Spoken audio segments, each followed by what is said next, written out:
And we're back. This is the Relaxed Running Podcast, and we have a really good guest on today, good mate of mine, Dave McNeill. Dave McNeill is a bloke that I met for the first time back in 2001. You wouldn't believe it. I reckon the second time I ever raced him, I beat him. I think it was the last time I ever beat him as well. I was 14.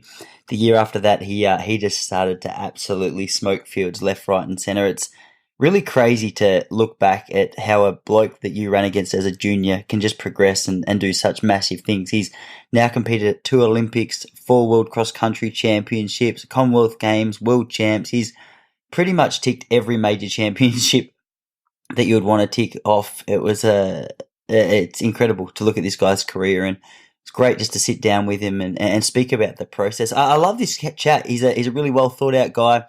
We cover some ground both in and outside of athletics, and it was interesting just to hear a lot of his opinions and chat about ideas. And Dave's just a bloke I'd love to do this with more often. So I'm really excited to share this episode with you. I've got a feeling you're really going to enjoy it. So I'm pretty keen to get Dave back on. Just hopefully before he qualifies for the Olympics, if not just after. So, hey, enjoy.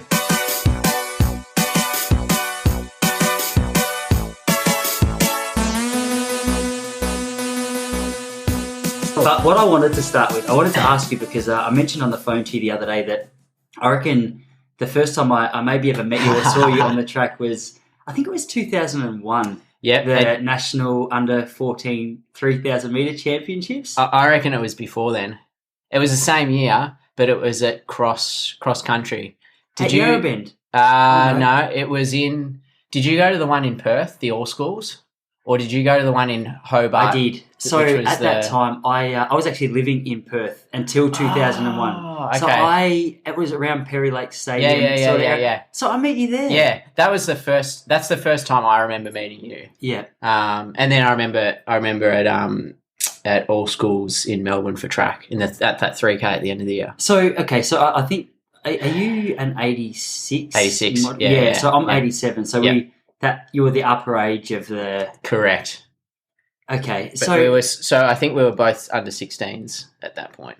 Yeah, man. Yeah. Okay. Yeah. It's so funny looking back. Like it was actually in hindsight. I can't remember if we had like a VHS tape of the track race that I was telling you about in Melbourne. But I remember I'm sure there is. I remember I'd ran like 9:29 for 3K at that time, and I came over and I was like, okay, surely if I run just close to that, like I'll be competitive or whatever.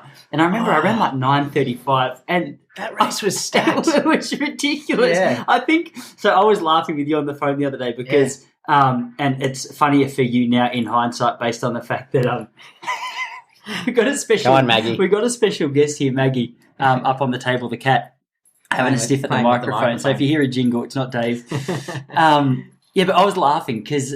The only person I think I beat, I don't even know if I beat you. You might have kicked past me. Was yourself. I feel like I can't actually remember what I came, but I was definitely north of 9:30, and I was definitely at the back end of the pack. Yeah. Yeah. So is that was the start of your running career? When did you start getting into it? Because it blew my mind. I was laughing the other day. Yeah. It's so funny. I don't know if you remember Tyson Martin as well.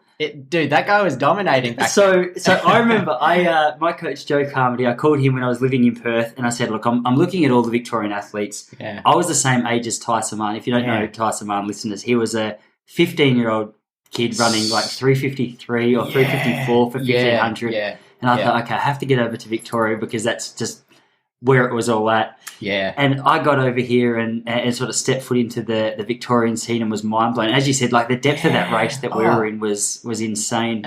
I still remember that 3K because I think that was probably a big jump for a lot of people. Like I remember Sam Ellis, he was kind of our era as well, and he ran really well that year, and he was kind of at the top end of all of that national under 16 age group, and I think him, and then it was a New South Wales guy that won it, but they were both like just under 9 minutes, and I didn't know anyone our age group at that point that had run under 9 minutes. And then I reckon there must have been a handful of them right around 9, maybe just under and a couple of just over, and just being like, man, I'm I'm way out of my depth here. Well, did you run national cross country at Yarrabin in 2000? Did you run that race? No. So 2001 was my first Vic team. So yeah, and that actually, to be honest, it was probably around the time that I started to, like, my interest started to peak in a little bit in distance running. I'd done like a bit of school stuff before then, but that was kind of the first time I'd had any exposure to like Victorian teams and that sort of level of competition. Yeah, so from that point, your interest, like your natural talent was obviously there. You're running at a national level or a state level. And like in a reasonably deep race, like for a young kid, it's a great experience. But at what point did you go, all right, like this is something that I really want to invest my time into? Because for me, it honestly is. That's the point of the Tyson Martin story. It was funny for me looking back now. It's incredible to see athletes at a young age who, might have been being beaten, and just the fact that you've run Olympics now and it's like international champs. So it's really interesting and inspiring for young athletes. Yeah, definitely. Well. I'm trying to think back to that time, and I remember like I had a few health issues at the time, and I was and then running. I think anyone at that age group can either be totally out of their depth or absolutely dominating, because it's kind of that sort of crossover puberty period where you get some people that are pretty well developed, and then you get little kids like me that are not even close to developed. So I remember in 2001 those first two experiences running at nationals, just thinking, man, I'm way out of my depth here. Like this might not be. I might be kidding myself here.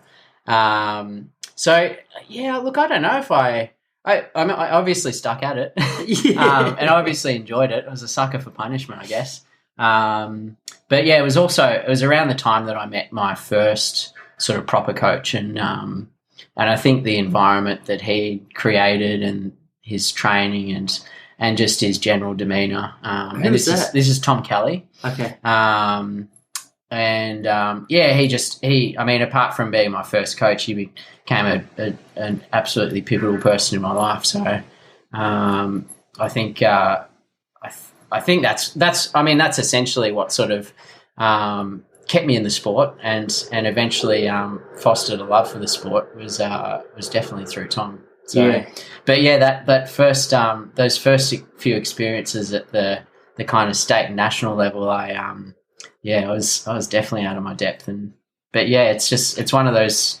I guess it's the old it goes to show you persist and you stick at it and sometimes it pays off. Yeah, well, it's funny. It's obviously paid off. The reason I started the conversation with that is that's the only race I can remember where you didn't kick my ass. So how old were you when you started to get good? Well, I reckon it might have been. It was probably over the next couple of years. I remember.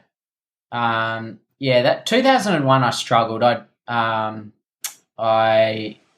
was struggling a bit at school, and I had some sort of endocrinology issues and what is that?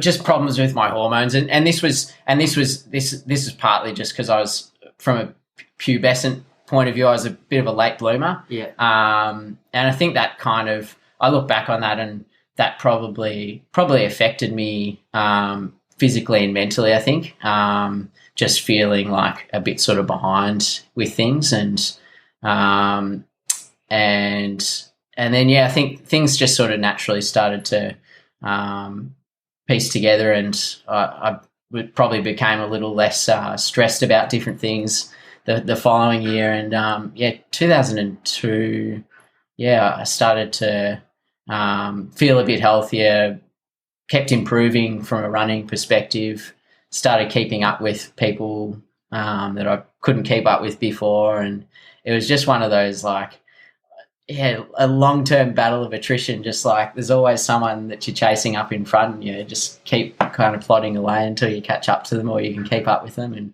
that was kind of what happened. And then I remember the next year, like from going from like a 9:33 3K runner, I I think by the end of the following year, I'd run 8:40, 8:42 or something. So what's that? Like 15 or 16?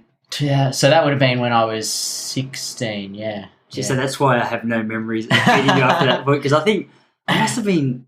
I think I was year 12 the first time I ever broke 9 minutes, and it was at one of those races. So did you go to Xavier? I did, yeah. Yeah, okay, because I've got this funny memory of being at Box Hill Athletics track, and it must have been 2003, 2004. So did you move back to Melbourne or did you move to Melbourne in 01 or 02? 01. 01. Yeah, so actually that race where the I one beat in you. Perth. I was still living in Perth for the cross country, and then I moved back. I moved back December 01. Yeah, okay. And I think my first race on Victorian soil, still racing in the WA colours though, was that 3K. Yeah. But I have this funny memory. I remember being down at Box Hill, and it must have been 02, 03, and I represented Gippsland Grammar, my school, and I think it was ICES, we call it, or GIS maybe. There's a competition where we all used to meet up. Okay. And I remember seeing you, and you were smacking me on the track at this point. And I remember our race was about half an hour away, and I remember you seeing you in the sideline doing some stretches, but reading through a textbook.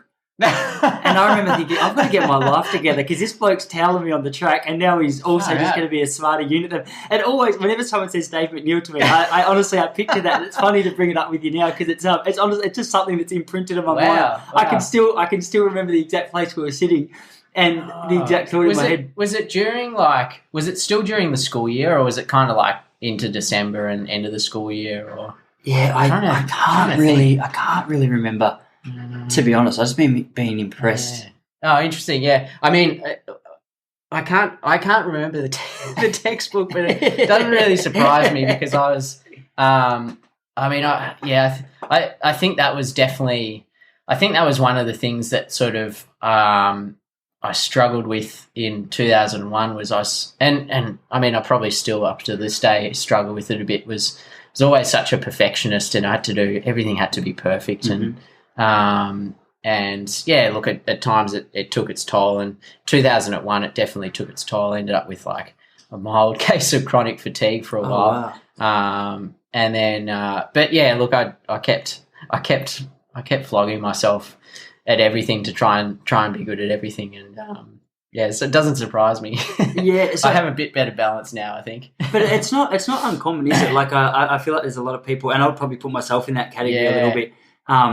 My close mates would say for sure that in some areas I'm not a perfectionist enough. But I think it's not unique to distance runners because it's such an all-involved sport. Absolutely, I think I think there's a disproportionate level of perfectionists in the distance running world. I think it's probably a trait that affords itself to being a good distance runner. I think is being studious and attention to detail and being ultra self-critical and like I said, all qualities of distance runners, and probably explains why you hear so many stories of distance runners doing pretty well at other aspects of life as well. It's really interesting. I'm like no one who listens to the podcast would be surprised by the fact that I'm a big fan of Joe Rogan. Like every other bloody 30-year-old Melburnian. But one of the things that he speaks about is he comes from a martial arts background. And I'm always interested just to hear the comparisons or to see the comparisons that he makes between his jiu-jitsu and the almost perfectionist approach that you have to take, because there's so many different factors that you can improve and work on in running, isn't there? That absolutely. No matter how well you're doing something, there's always something else that you're sure you're able to improve. Yeah, and I think look at pretty much at every level. I mean, certainly at the higher levels of competitive distance running. But I was having this conversation last night with a friend. Actually, he was it just called me out of the blue. Very good friend Daniel, and just Happy New Year and how's life and this and that. And he was telling me about he was just in a really good spot at the moment.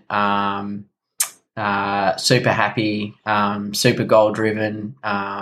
Started running a bit the last few months, and he's kind of set a goal last year to try and run 500k for the year, and he did that. And now he's set himself the goal of running. I think it's a challenge going around at the moment, the 2020 challenge. So 2,020 Ks in 2020. So he's kind of set himself that challenge, and just this overwhelming sense of just feeling good about life. And we started talking about goals, and I talked about. I started talking to him about your outcome-driven goals, and then your process-driven goals. And outcome-driven goals being like, well, in this case, I'm going to run 2,020 kilometres in 2020, and then talking about the more of the process-driven goals of like, well, what are the elements of your process that you need to kind of set up to achieve that goal? And I mean, really, it's just a fancy way of saying it's a plan. But he hadn't thought of it that way, and he kind of had a rough idea.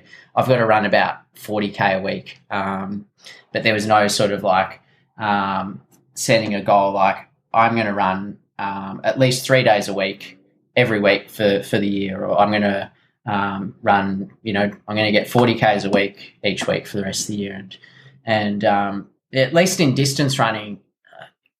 I like many runners, particularly at this level. You get to a point where sometimes it feels like 90% of the time you fail, and then 10% of the time it works out, and you have that perfect race, or race that you're happy with, and it gets harder the longer you stick at the sport. Partly because the diminishing gains, but then also you start to get older as well, so it gets more challenging that way. But we coming back to that idea of those process-driven goals, having those process-driven goals were, I think, are super, super important to keep yourself in a good mental frame of mind in the face of sometimes those outcome-driven goals. They don't work out as you do everything right and you plan as best you can, and sometimes they don't pan out. But having those process-driven goals and being able to kind of come back to those and go, hey, I did this, I did that, I did my best, at least leaves you at the end of the day being able to say, well, I did everything I could, and I followed the process, and I enjoyed it as well. That's the other element is if you're going to set a goal, well, at least make it, if you're going to have any chance of succeeding at it, there's got to be some joy along the way as well. So. That's a good point. So how do you go about setting your goals? Because it's interesting to hear that perspective on goal setting. But it's something that like a lot of people think, okay, the New Year's ticked around, and so I guess it's just in terms of milestones or in terms of like a blank canvas. It's an exciting time to plan. Are you the kind of guy that sits down at the start of a new year and? If I'm honest, I should probably do it more often. I'm better at talking about it than actually following through with it. And obviously, I have goals, and they're goals that I've thought about. For probably the last 6 to 8 months. So I just finished up a physio degree in November, and I kind of probably since halfway through last year, having had some injury issues for probably 18 months, and finally starting to get some consistency in my running, kind of thought, well, I'd love to in 2020 set 2 new PBs. I haven't set PBs I haven't set a 10K PB in 5 years, and I haven't set a 5K PB in 8 years. So that was kind of the goal I'd sort of set for 2020 probably 6 months ago. And I guess I'm fortunate that I've been doing the distance running thing long enough that I kind of know what the process is. And obviously over the years with, a bit of extra wisdom and you can kind of fine tune certain elements of that process to maximise your chance at being successful, and whether that's things to do with recovery or things to do with looking after the mental side of things, or things to do with just life balance, or things to do with like how you approach the intensity of your training and things like that. But to be honest, I haven't probably spent as much time as I probably should have actually writing down what my process is. But but I also have the benefit of having done it long enough now that the process is pretty well ingrained now. Yeah, and yeah, I wanted to pick your mind a little bit. You mentioned earlier, like when you were younger, being a bit of a perfectionist. Even now, I think you said it's still a bit of a thing. But yeah, like how did you learn to balance that? How did you learn to deal with that perfectionism and the desire just to want to nail everything? Yeah, it was tough. I think it was. I think as the years have gone by, and it's always been a kind of a question I think everyone grapples with is, what's my purpose? And people might not do it in such an existential way and say, what's my purpose? Yeah. But in some way, shape or form, people kind of face that that sort of question in some way at some point or often in as I kind of find. And I think for me, running has just continually become a more central part of my life, and sometimes it's hard to admit that it's a bit of an identity thing as well, because you often hear like you don't want your life to be determined by one element, because if it's ever ripped away from you, then what do you have? But occupational hazard of running, I guess. And I think as running has continued to evolve and continued to I guess have different meaning in my life compared to what it did sort of 10, 15 years ago. And as it's become, more important or less important, or its importance has changed over the years, I've had to adjust other things. When in sort of 2010 to 2012, when I was kind of starting to think about Olympics, like I did have to kind of put other elements of my life aside to kind of maximize the sort of the preparation to get to the Olympics. And in that sort of that first time around getting to the Olympics, I learned a lot about myself and what didn't work in terms of getting me to the Olympics, but also in terms of like just having a good frame of mind just about life. And I definitely at that point I running just was totally out of balance. I had nothing else going on, and I put all my eggs into that sort of running basket, and that probably at different times caused a lot of anxiety when it wasn't going well, and then that was kind of turned into a bit of a vicious cycle, and probably wasn't helping the running. So then I went away and figured, well, I need to have something else in my life to balance the running out. But it can't be too sort of demanding that it detracts from what I want to do through running. So I went and did a master's between London and Rio Olympics, and that was great. And that was probably a good sort of level in terms of giving me another element to my life to be focused on. Still allowed me to kind of zero in on my running goals.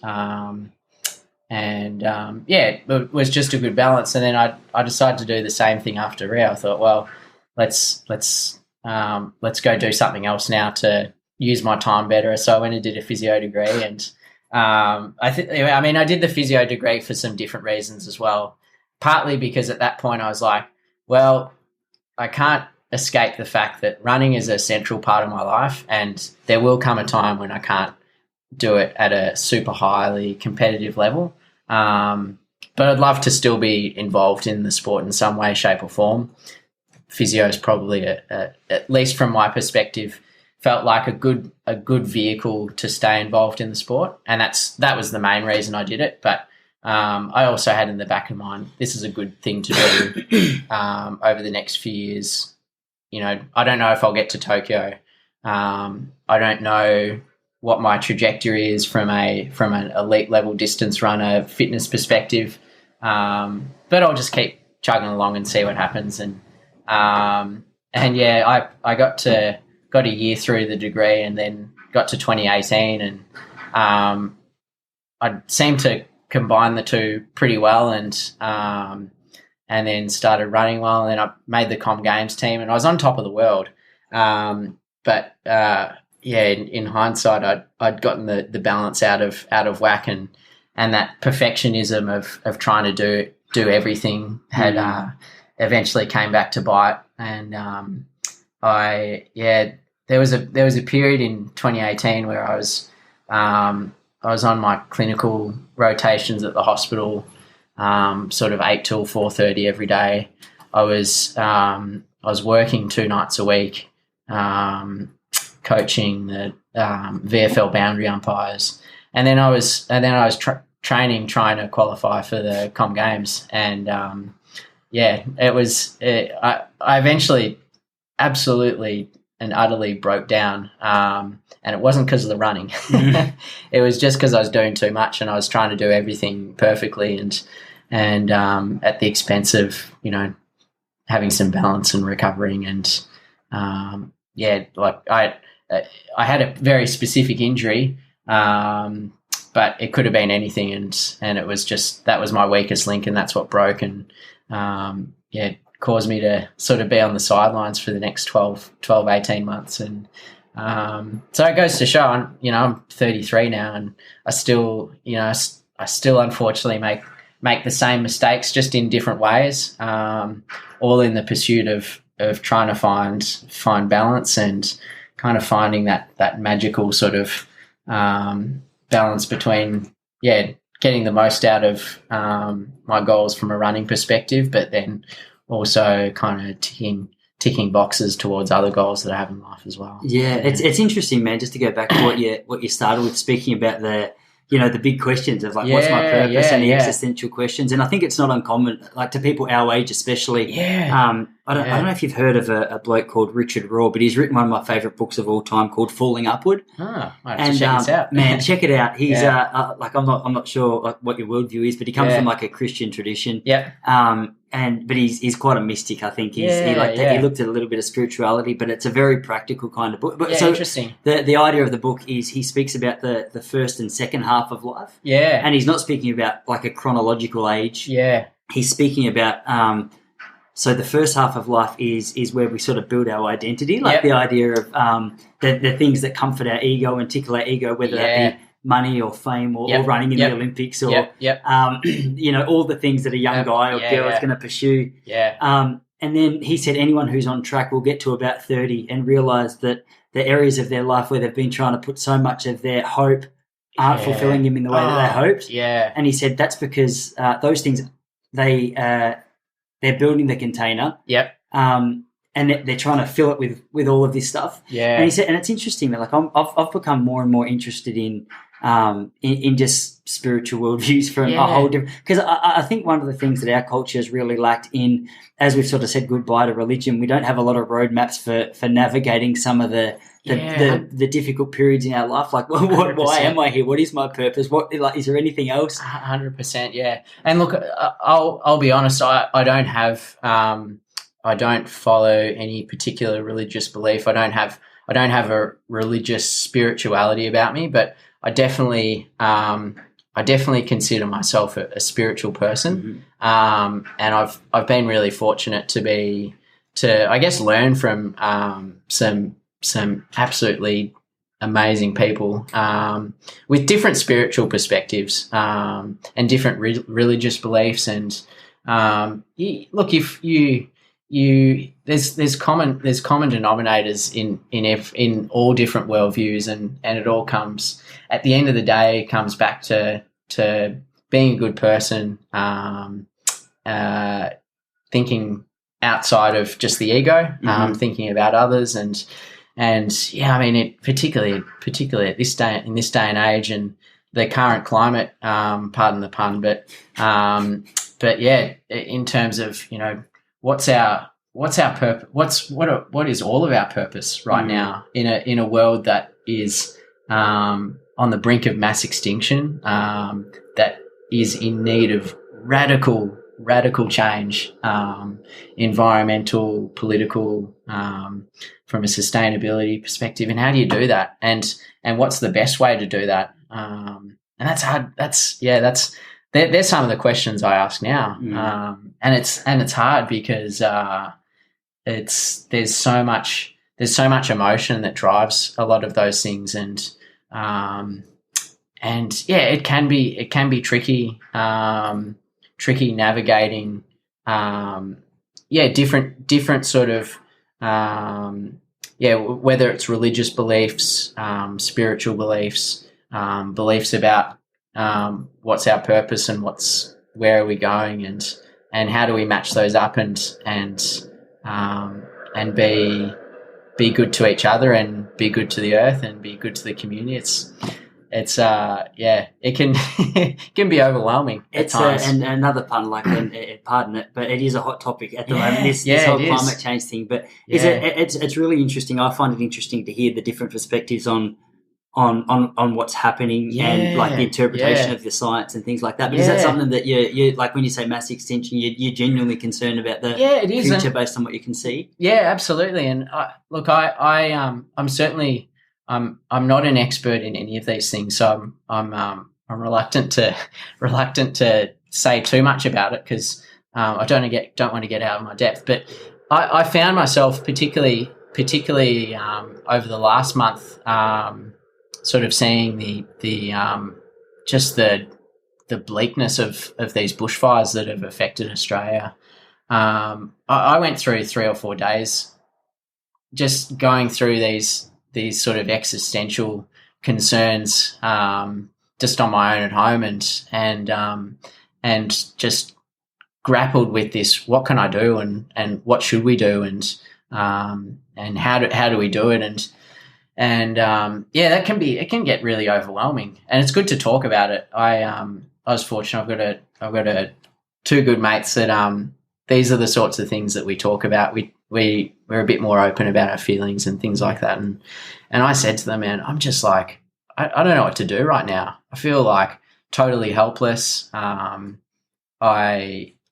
that was kind of what I inadvertently started a bit of a social media. I saw this actually. It took off. Yeah. And that wasn't really my intention. It was, I'm really glad it did, and it was super inspiring to see. But I don't really want to take any credit for it because it was literally just like I don't know what to do here. The only thing I really know how to do is I know how to run, and I have some sort of a voice, and I have friends that I can connect with and people that have similar values to me. And I was like, well, maybe, and that's always been a big question for me, not just in this instance, but why do I run? Because it definitely is something that feeds the ego, and it's very personal, and it has no impact on anyone else. 90% of the time, no one cares how fast you run or what you do at a particular race or how you perform. But at the end of the day, I do it because it makes me happy, and it brings out my best qualities, and that's important. It's important that I am the best version of myself for all the other aspects of my life and how I connect with other people and how I conduct myself in the workplace and stuff like that. So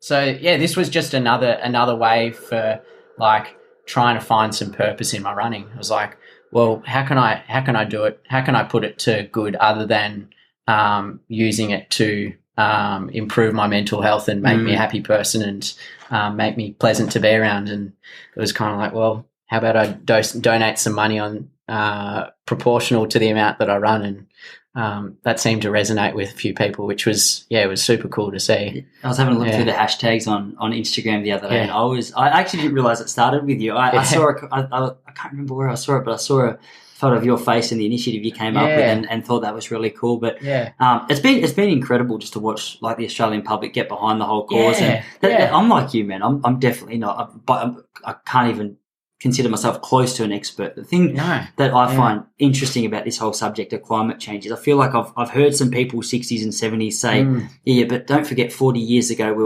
were in a climate worry that like the world was going to freeze. And I feel like there's just so many. I was joking last night. I was saying once Jane Bunn can predict the weather next Thursday, I'm going to start taking experts more seriously, but obviously tongue in cheek. But I don't know, man. I feel maybe blindly, I'm not sure. I feel quite hopeful about the future, and especially seeing people get behind it. And I think sometimes one of the big things before things change is I know the biggest changes in my life seem to come when I get fed up to a point with it where I was like, no, this changes. Yeah. I don't know. I feel like I've seen a lot of people at least wake up to the fact that, okay, whether or not you believe in climate change or not, and I don't know where I stand with the whole thing. My wife is adamant that it's a big political stunt, and it's so tightly connected, I think, with your political agenda in so many senses that it's hard to separate the emotion from the reality of what's going on. I don't want to be a bloke who's just like, no, it's not because of this. Sure. But I don't want to get caught up in the hysteria of what the project's telling me. And I think this is a good advice, more from my scientific background. But when you've got two people with really stark and contrasting views on a particular topic, the reality is that the truth lies probably somewhere in the middle. And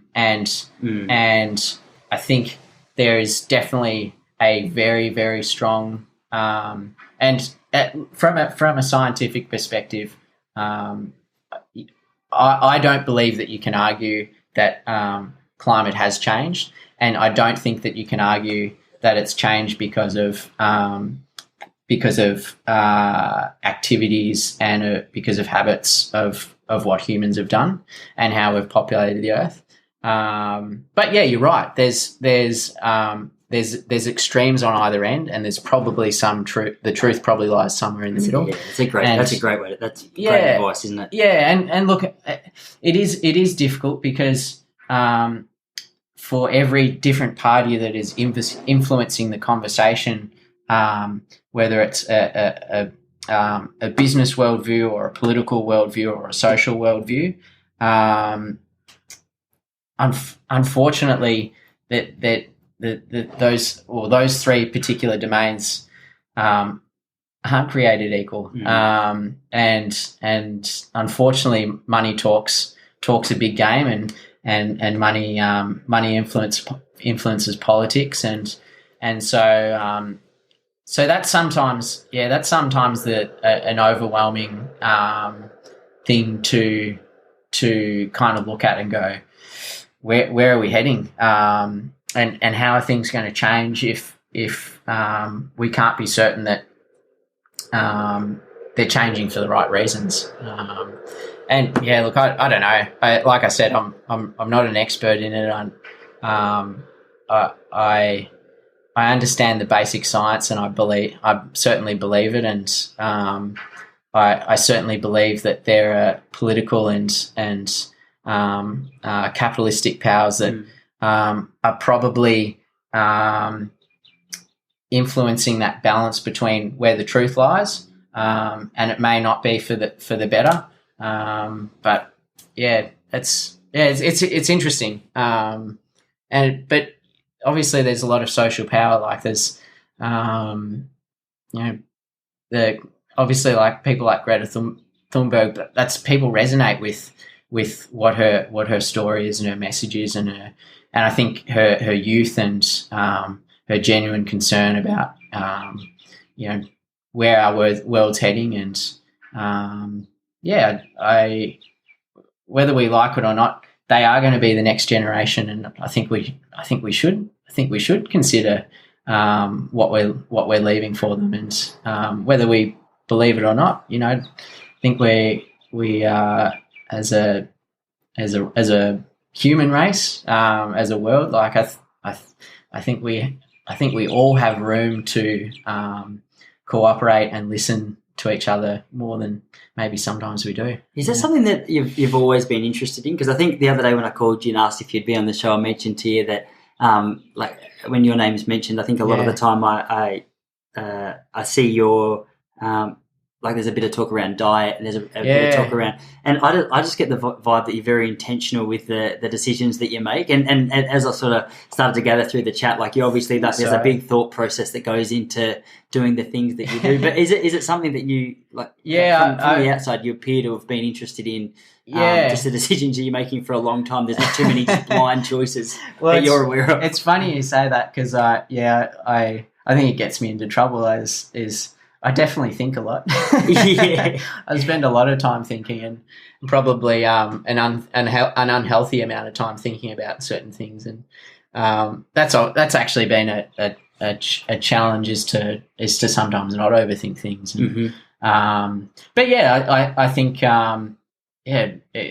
whether it's running training, whether it's how can I be a good citizen, how can I be a good person for the people that are sort of in my close circle of friends and family, and a lot of thought does go into that, and but yeah, I do have to sometimes pull myself up and say, don't overthink it. Yeah, so because it's funny, isn't it? It's something that as I met, I've got a cousin and he's right into Buddhism, and I never knew anything about Buddhism or meditation, and just through chatting with him, I became a little bit interested. And I started listening to a couple of tapes of some of the teachers, and they were explaining ways to actually just sort of disattach yourself with, especially like attaching so much emotion to the thoughts that you have. And like how is it that you've navigated that territory? Because I think we've all been there where it's like, oh my gosh, I'm so stressed based on the fact of giving. And so much of the stuff that I worry about is very often like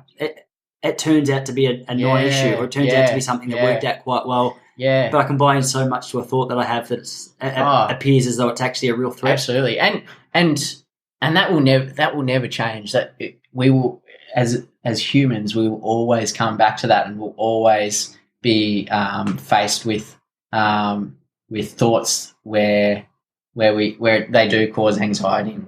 We have trouble letting go of them, and it's interesting that you say that about was it your cousin?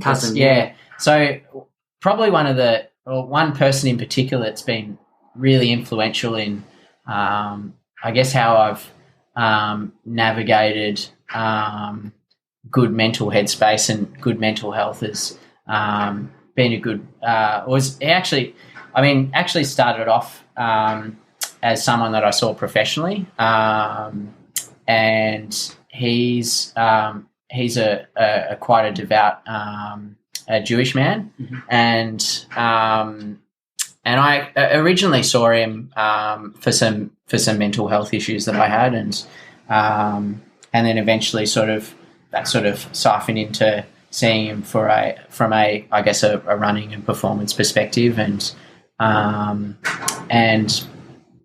then just kind of a relationship that evolved from there. But all along the way, we ended up striking up just a really good friendship, and he's probably one of my dearest friends, and someone that I respect so incredibly, and he's taught me a lot, particularly through his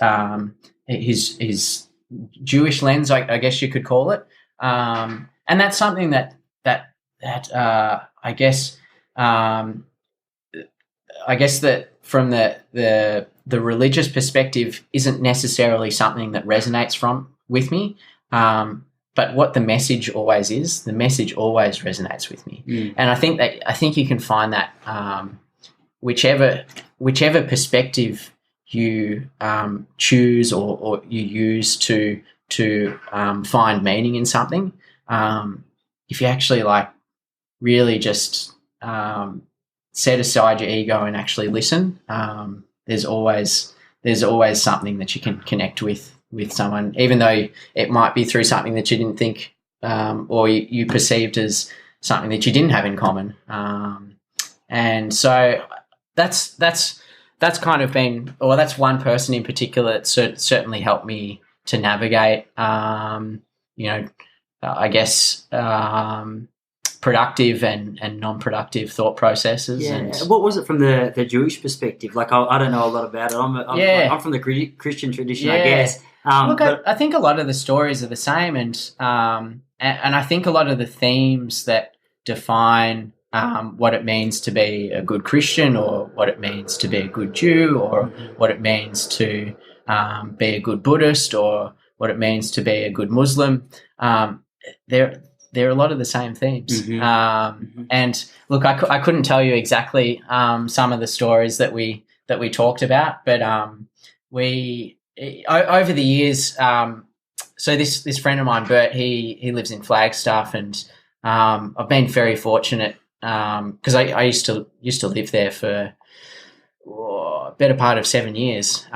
So each time that I've gone back and visited since I moved back to Australia in 2014, I've gone and stayed with him and his wife Wendy, and it's just whenever I go and stay with them, it's just so joyous. It's such a it just makes me so happy being there, and we'll just spend a lot of time sitting around the fire and telling stories, and Bert spends a lot of time kind of in quiet meditation and prayer, and we'd spend a lot of time just sitting around the fire, and he might read some stories from a particular book that he was reading, and then we just talk about the message from the story, and the meaning of the story might not be as meaningful to me as it is to Bert, but there's still a message that I think anyone can garner from it, and look, a lot of those stories that kind of that Bert's used with me to kind of tell a message haven't necessarily stuck in my head, but I think the underlying sort of message is always have, and look, it's held me in good stead in times where I have sort of been overwhelmed with worry about am I putting in enough effort here or there, and how do I make sure that I'm doing well with my physio assignments and assessments, and making sure that I'm still getting enough sleep, and making enough time for my girlfriend and my family and stuff like that. It's funny to keep the plate spinning, isn't it? Because it seems that once you get a couple spinning really nicely, it's always, I guess it's just that, that quest for perfection that we all kind of have. Well, if you use the spinning plate analogy, like if you're one of those artists that can spin like 5 different plates on a little pencil or something, like the reality is they have to keep going back and forth to each different one and keep spinning it, and that's true of in anyone's life. Like there's so many different elements to my life and everyone's life, whether it's the running, the family, close friends, work, professional aspirations, and always have to cope. They're always on my mind. They're always a sometimes unhealthy, sometimes healthy level of anxiety around doing my best to address each of them and get the most out of them. But it's you never get perfect at anything. It's always that's a good point. That's what keeps it exciting, isn't it? It's so funny. And if you do just start a new hobby, it's funny, man. I've mentioned this a couple of times, but when I stopped running, there was a big gap where I was like, I've got so much energy that I just want to be able to put towards something. So last year I set the goal to do 100 stand-up comedy gigs. Wow! And I got to 94. Oh. And dude, it was an interesting experience. Yeah, that's why I humbly just dropped it in the conversation because I thought so as well. But it's so funny. It's one of those things that the funny thing, I always joke that the funny thing with running was when you're no good at it, you can go out by yourself and not be laughed at. Yeah. But the most embarrassing thing about trying to learn or improve your comedy is the only way to actually get good at it is just to get up in front of an audience and bomb. Yeah, and it's actually, just on that, it just made me think of last week. Going when we had the couple of smoky days in Melbourne and was on the treadmill, it made me realise The only time that I am genuinely embarrassed about my running is when I'm at a gym and I'm on a treadmill. What are you embarrassed for? Well, when you're on a treadmill and when you're going really fast, really, really fast, that is so embarrassing. No, I get it. I agree. Because you look like such an idiot. The treadmill is the noise that it makes is exponentially louder. Yes. Your foot patter becomes exponentially louder. And you sweat flying everywhere. It's not like when you're outside and the sweat just evaporates. When you're in a gym, it just like bounces everywhere. So what pace were you running at? Because I ran on a treadmill last week and I felt the same. So I thought you were saying you were embarrassed just being seen running, but it's the pace that you're being seen. Yeah. Because I was running, I think I got down to like maybe 4:40s, and that even felt. I was looking at the pace of the bloke next to me, and I'm pretty sure he was doing 7 minutes. Yeah, and I felt like I was trying to be a show off, even though I was genuinely just going out for my my Wednesday run. We would normally do a track session on Tuesday, and that wasn't really an appropriate thing to do last Tuesday. So I ended up doing some K reps on the treadmill. So I was going like 2:47 pace. So what treadmills are these? Oh, this was just at my local gym. These ones, yeah. So lucky because a lot of the treadmills don't go any faster than 20k an hour. But fortunately, these ones went up to, I think, about 22, 23k an hour. So, but yeah, I had my headphones plugged in. So fortunately, I was probably slightly blissfully ignorant about how noisy it was. That would have been hilarious. But I could see, my specks of sweat were just like landing all over the screen, and they were on the side of the treadmill. I was like, oh man. How many Ks did you do? I did 8 by K, and so I was on there for a while, and I went, pretty much at peak hour time. And as soon as I finished, I hurried out of there. Were you there by yourself, or was it the whole Melbourne Track Club? No, I was just there by myself. I wish you got that on Instagram story or something, because that would have been fantastic to watch. Yeah. So no comments? No. I think having my headphones in probably helped with that. Maybe it was all just in my head, but I was just thinking, oh man, everyone must be looking at me. No, they were definitely looking at you. I would have been for sure. It makes my story about a 440k pace just sound ridiculous. No. But I kind of sidetracked the conversation there. But that was a good sidetrack. No, was that something that, because I spent a couple of days just on the treadmills last week as well, because it was ridiculously smoky, and I was lucky enough to be at Point Lonsdale, which escaped the smoke a little bit. Good. But there's a couple of days there where I was thinking, I was looking at the air quality index, and I think one of the days it was still like I was looking at Box Hill, and I reckon Box Hill was sitting at like 395 or something. It was pretty, and we were at about 95 up there. So I was like, I'm still going to jump on a treadmill. But what were you in there for the week? Yeah, just for 2 days. Oh, yeah. And by the second day we were in there, I'm not sure if it made much of a difference, because you could tell the smoke had made its way into the gym anyway. So, but yeah, fortunately we got a downpour of rain on Wednesday night, and we've been pretty good since then, I think. So so you're just back into normal training outside. Yeah. So what has the last sort of week looked like for you?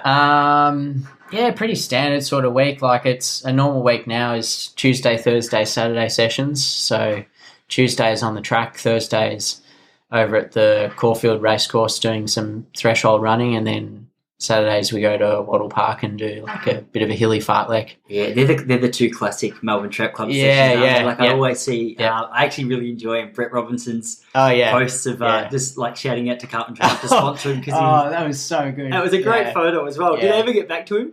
I don't know if you saw, but Carlton Draft actually posted the photo on their social media. I didn't see that. Yeah. I didn't see that, but I was actually thinking when he tagged them in it, I thought, well, if they have a look at his page, he's got maybe 10,000 followers. Yeah.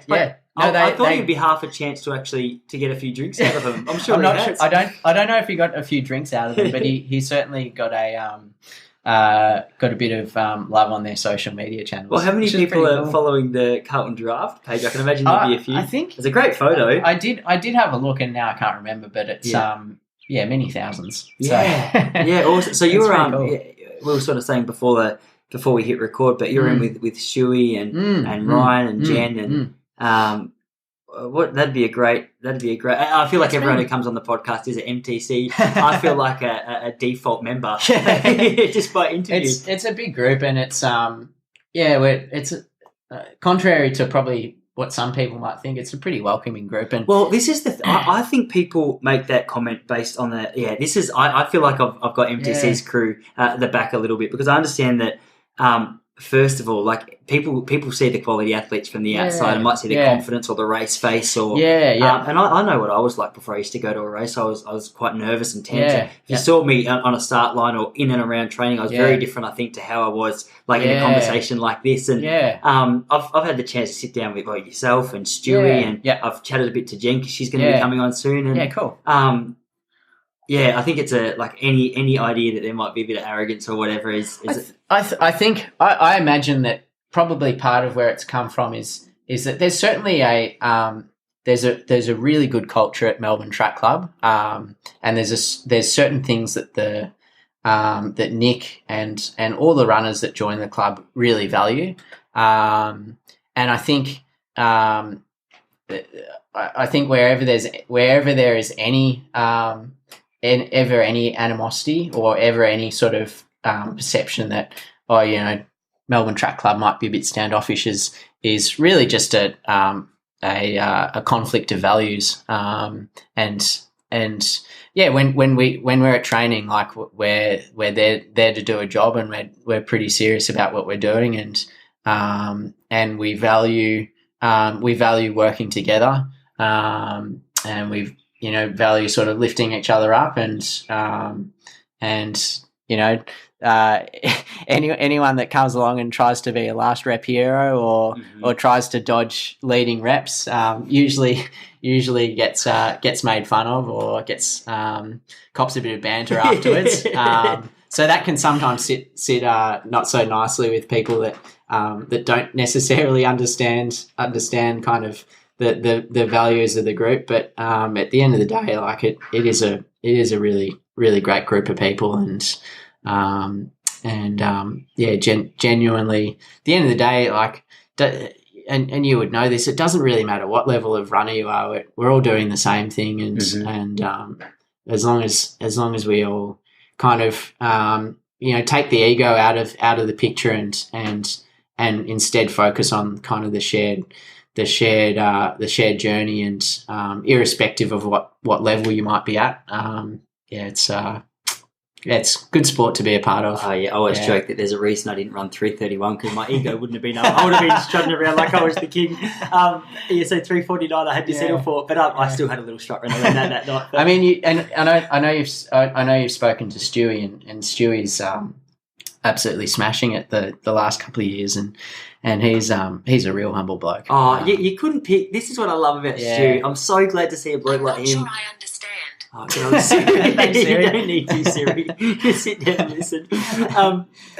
This is what I get so excited about seeing a bloke like him take the reins, is the fact that it's just, I feel like he's, at least on the surface, I understand there's a lot more goes on behind the scenes or probably internally or whatever, but when you're the king of your field, whether it's football or running, and you've got everyone in that scene just praising you and saying, "Oh, you're the king." It'd be so easy just to run away with it, and that's what I love about him. He just seems to take it in stride, and absolutely. And I mean, he's been part of Melbourne Track Club for pretty much as long as I have, and his sort of trajectory has obviously been a much steeper upward curve than mine has been. But nevertheless, he's been he's worked his way up, and but at the end of the day, he hasn't changed as a person. He's still the same. Still has the same values. Still, does his work from a group perspective, and we all try and train as best we can together. He's a bit harder to keep up with nowadays than he used to be, which sometimes gets us all into trouble. I think it got me into a bit of trouble yesterday. Sitting on his heels. Yeah. Yesterday was a bit of a doozy. I had a real rough session yesterday, and it just goes to I keep getting sidetracked here, but it goes to show you do doesn't matter how much wisdom you build, you still susceptible to making the same mistakes. And I remember yesterday I was quite critical myself after the session. I was like, this is not what you're meant to do here. You just got to move on. And Stu is really good at that. He gets the job done, and he's consistent, and I don't think he overthinks things. And it definitely shows when he, particularly the last couple of years, he's really got it together, and he's pretty hard to beat, certainly on a national level and almost on an international level as well. Yeah. So, well, you were frustrated at the end of the session because you just knew that you shouldn't have been running at the pace that you were? Or? No, I should have been running the pace. The pace that I was meant to be running at was totally reasonable, but I think the frustration was that I was just tired yesterday. Didn't have it in my legs, and I think that was partly my just looking at my training holistically, probably a few little errors, and I think I kind of try and like the thing I value from a training perspective, and part of my process that I really try to focus on is consistency, and so I never try and I never want my workouts to be like super. It doesn't bother me whether my sessions are like the best session I've ever done or not. At the end of the day, consistency is the main thing. But I certainly put a bit more weight on my Tuesday sessions than the other two sessions, and certainly at this point in the season, like coming up to some important races, like you want your Tuesday sessions to go well, and to hit your splits. And but yeah, look, I arrived yesterday and my legs just probably hadn't recovered from some slightly higher mileage and slightly harder long run on the weekend. What kind of mileage are you running a week? So I've gotten myself up to about 140k the last couple of weeks, and that's so I've done 2 weeks of that, and I haven't done that high in probably a couple of years. I spent most of 2019 sort of in the 100 to 120 sort of vicinity, and then sort of after I finished my physio degree, I've tried to slowly sort of add a little bit of mileage here and there, and it's probably just coming back to bite me a little bit at the moment. But it's never stops being a balancing act. Yeah, no, that's right. So what? Just as we wrap it up, what have you got coming up? What can people look out for you? So next race I'll do will be the Melbourne Track Classic 5K, which is incidentally our national 5K. Is there anyone coming over for that? That's a good question. I know. I know Morgan McDonald won't be because he's doing an indoor season. Yeah. And I should know this, but I actually don't know whether Pat Tiernan's coming over or not. Yeah. Okay. But all of the Melbourne Track Club guys will be doing it. Stewie will be doing it. Matt Ramsden will be doing it. He'll be one to look out for. I'm looking. Well, actually, I need to reach out to him. I'd love to have a chat to him as well. Yeah. He's going really well. I actually went over to Perth just between Christmas and New Year's and did a couple of sessions with him over there, and then he's obviously in Melbourne now training with the group. But yeah, he's going really well. Yeah, no, one to watch out for. Yeah, good. All right, so that's a big one coming up. Eh? Yeah, awesome. And then just I guess we'll kind of see how it goes from there, and I'll Tokyo's kind of the goal. I'm realistic about my chances. But yeah, whether I make it or not, I still do have the goal of trying to run at least a PB this year. So yeah, 27:45. 27:45 and 13:18. So I'd be happy with a PB in either of those. What would you need to run to qualify? The auto time for the 5 and 10 are 13:13 and 27:28 respectively. So 27. Oh, is it 27:28? Yeah, no joke. Oh my gosh! Yeah, so Shuey just qualified with a national record. Yeah. Gee. Yeah. Okay. So yeah, I've got some hard work ahead of me, but based on that was a nice way to start though. Like I was saying to you on the phone the other day, 28:19. Not mucking around. Yeah, I was. Look, it I think in hindsight, I'm happy with it. At the time, I was a bit disappointed, just because you always want a little bit more, and you can kind of see what you're capable of. But I was probably at a 30-minute shape about a month before, so I came a long way in a relatively short amount of time. So hoping I can just kind of keep ticking along this year and get some just natural improvement from staying healthy and just ticking boxes, hopefully.